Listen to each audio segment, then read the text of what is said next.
وَإِذْ أَخَذْنَا مِيثَاقَ بَنِي إِسْرَائِيلَ لَا تَعْبُدُونَ إِلَّا اللَّهَ وَبِالْوَالِدَيْنِ إِحْسَانًا وَذِي الْقُرْبَى وَالْيَتَامَى وَالْمَسَاكِينِ وَقُولُوا لِلنَّاسِ حُسْنًا وَأَقِيمُوا الصَّلَاةَ وَآتُوا الزَّكَاةَ ثُمَّ تَوَلَّيْتُمْ إِلَّا قَلِيلًا مِّنكُمْ وَأَنتُم مُّعْرِضُونَ۔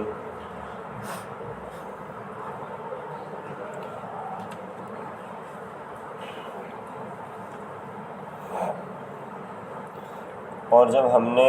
بنی اسرائیل سے عہد لیا کہ تم عبادت نہ کرو مگر اللہ تعالیٰ کی، یعنی صرف اللہ تعالیٰ کی عبادت کرنا، وبالوالدین احسانہ، اور اپنے والدین کے ساتھ اچھا سلوک کرو، وذی القربیٰ، رشتہ داروں کے ساتھ بھی، والیتامہ، یتیموں کے ساتھ بھی، والمساکین، اور مسکینوں کے ساتھ بھی، وقولوا للناس حسنا، اور لوگوں سے اچھی بات کہو،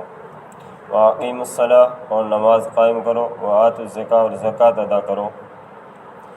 ثُمَّ تَوَلَّیْتُمْ، پھر تم پھر گئے مگر تم میں سے تھوڑے لوگ،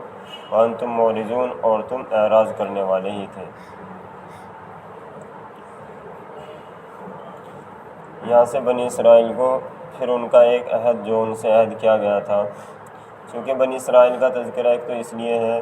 کیونکہ یہ صورت مدنی ہے، اور مدینہ کے اندر اللہ کے رسول صلی اللہ علیہ وسلم کا سامنا جو تھا، ایک تو انصار تھے، وہ تو اللہ کے رسول کے حامی تھے، مددگار تھے، اور دوسرے لوگ تھے یہودی جو اللہ کے رسول کو نہیں مانتے تھے، حالانکہ ان کے پاس اللہ کی کتاب موجود تھی، اور اللہ کی کتاب تورات ان کے پاس موجود تھی، اس کو پڑھتے بھی تھے، سمجھتے بھی تھے، لیکن کبھی اس کے اندر تحریف کر دیتے، کبھی حق کو چھپا لیتے، اور جو ان کا عہد یہ لیا گیا تھا کہ تم اللہ تعالیٰ کی عبادت کرنا، کسی اور کی عبادت نہ کرنا۔ اور یہ تو اللہ تعالیٰ کا حق ہے کہ اللہ تعالیٰ کی عبادت کی جائے، اور اللہ تعالیٰ کے جتنے احکامات ہیں ان کو مانا جائے۔ اور دوسرا حکم یہاں سے بیان کیا ہے، وَبِالْوَالِدَيْنِ احسانًا، اور اپنے والدین کے ساتھ اچھا سلوک کرنا۔ اللہ کے رسول صلی اللہ علیہ وسلم سے پوچھا گیا، ایک صحابی عرض کرتے ہیں، یا رسول اللہ کہ سب سے اچھا عمل کیا ہے، سب سے افضل عمل کیا ہے؟ اللہ کے رسول نے بتایا کہ ایمان لانا۔ پھر عرض کیا کہ پھر اس کے بعد پھر فرمایا کہ وقت پر نماز پڑھنا، کہ پھر اس کے بعد پھر فرمایا کہ اپنے والدین کے ساتھ اچھا سلوک کرنا۔ یعنی بہت بڑا عمل ہے اور بہت افضل عمل ہے اپنے والدین کے ساتھ حسن سلوک کرنا۔ اسی طرح اللہ کے رسول سے پوچھا گیا کہ مجھ پر سب سے زیادہ کس کا حق ہے؟ تو اللہ کے رسول نے فرمایا کہ ماں کا تم پر سب سے زیادہ حق ہے۔ اور پھر پوچھا گیا کہ پھر کس کا؟ یعنی اللہ کے رسول سے 4 مرتبہ اسی طرح پوچھا گیا، تو اللہ کے رسول نے 4 مرتبہ ہی میں یہ جواب دیا کہ ماں کا حق ہے۔ چوتھی مرتبہ کے بعد جب اللہ کے رسول سے پوچھا گیا، پھر فرمایا کہ باپ کا حق ہے، یعنی ماں کا زیادہ حق ہے۔ وذی القربیٰ، اور رشتہ داروں کے ساتھ ان کے ساتھ بھی اچھا سلوک کرے، آدمی کے جو پڑوسی ہیں ان کے ساتھ بھی اچھا سلوک کرے، والیتامہ، اور یتیموں کے ساتھ۔ یتیم کہتے ہیں کہ جس کے والدین یا جس کے والد بچپن میں فوت ہو جائیں وہ یتیم ہو جاتا ہے۔ اور مسکین ایسا آدمی کہ جو اپنے اہل و عیال کے لیے بھی ان کی ضروریات زندگی وہ اکٹھی نہ کر سکے، یعنی بہت زیادہ محتاج ہو۔ وقولوا للناس حسنا، اور یہاں سے لوگوں سے ملنے جلنے کا ایک ادب بیان کیا ہے کہ جب ان سے بات کہی جائے تو نرمی سے کے ساتھ گفتگو کی جائے، نرم بات کہی جائے۔ قرآن پاک میں جگہ اللہ کے رسول صلی اللہ علیہ وسلم کے لیے ارشاد ہے کہ اگر آپ ترشروع اور کڑوی بات کہنے والے ہوتے تو یہ لوگ آپ کے ارد گرد جمع نہ ہوتے۔ آپ بہت نرم بات کرنے والے اور بردباری اختیار کرنے والے ہیں، اس لیے لوگ آپ کے ساتھ ہیں۔ تو پتہ چلتا ہے کہ جو لوگ نرمی کے ساتھ گفتگو کرتے ہیں تو ان کے پاس آدمی رکتے اور بیٹھتے ہیں اور ان کے باتوں کو سنتے ہیں۔ وَأَقِیمُوا الصَّلَاةَ، اور نماز کو ادا کرنا، اور وَآتُوا الزَّکَاةَ، اور زکوٰۃ کو ادا کرنا۔ پھر ان چیزوں کو حکم دیا گیا تھا، لیکن ان کا تو یہ واقعہ اس لیے بیان کر دیا گیا کیونکہ اللہ کے رسول کے سامنے وہ موجود تھے یہود، اور ان کو یاد دلایا جا رہا کہ تم سے یہ عہد لیا گیا تھا لیکن یہ حکم عام ہے، سب کے لیے ہے، ایسا اللہ تعالیٰ کی عبادت کرنا یہ بھی تمام مسلمانوں اور تمام انسانوں کے لیے ہے، اور اسی طرح اپنے والدین کے ساتھ حسن سلوک کرنا، رشتہ داروں کے ساتھ، یتیم اور مسکینوں کے ساتھ،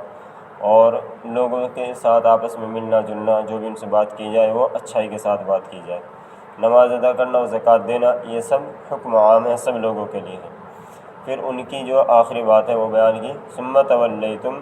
پھر تم پھر گئے، یعنی یہ لوگ سب کے سب پھر گئے اپنے اس عہد سے، نہ تو اللہ تعالیٰ کی پورے طرح سے عبادت کی اور نہ ہی اپنے والدین کے ساتھ اور رشتہ داروں کے ساتھ حسن سلوک کیا، اور اسی طرح نمازوں کے اندر اور زکوٰۃوں کے اندر وہ بھی غفلت کرتے رہے۔ الا قلیلا منکم، مگر بہت تھوڑے سے لوگ، یعنی بہت تھوڑے لوگ ایسے تھے جو اس پر جمع ہوئے تھے، وانتم معرضون، اور تم تو اعراض کرنے والے ہی ہو،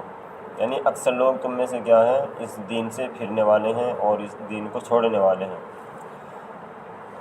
وَإِذْ أَخَذْنَا مِيثَاقَكُمْ لَا تَسْفِكُونَ دِمَاءَكُمْ وَلَا تُخْرِجُونَ أَنفُسَكُم مِّن دِيَارِكُمْ ثُمَّ أَقْرَرْتُمْ وَأَنتُمْ تَشْهَدُونَ۔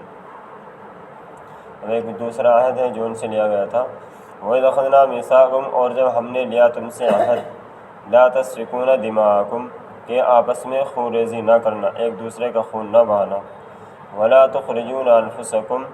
اور نہ نکالنا اپنے آپ کو، مِن دیارکم، اپنے گھروں سے، اپنے وطنوں سے، ثم اقررتم، پھر تم نے اس کا اقرار کر لیا، وانتم تشہدون، اور تم لوگ گواہ ہو اور تم دیکھنے والے ہو۔